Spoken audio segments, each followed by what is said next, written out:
John Williams dwi a fi dyn o'r Cynorthwyydd Maes Parcio yn Pen y Pas.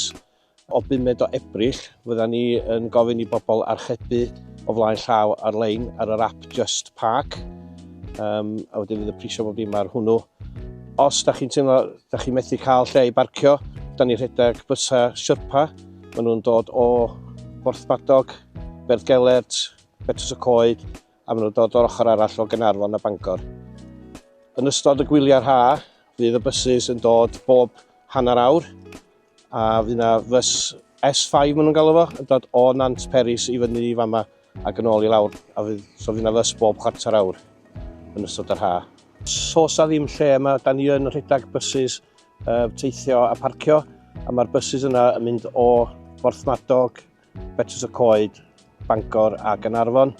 Mae gennym ni maes parcio lawr yn Nant Peris, sef 3 milltir i lawr y lôn, a mae'r bysys reit handi o fanna i ddod i fyny fama a mynd â chi nôl pan ydych chi wedi bod i fyny i'r mynydd. Mae gennym ni hefyd parcio i lawr yn Pen y Gwryd, lle ydych chi'n medru talu fanna a cerdded i fyny'r llwybr i nôl i fyny Pen y Pas.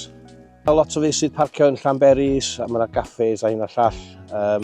Mae'r bysys yn rhedeg o Llanberis reit aml i fyny Pen y Pas, ac obviously yn ôl wedyn i lawr pen ydych chi wedi gorffan.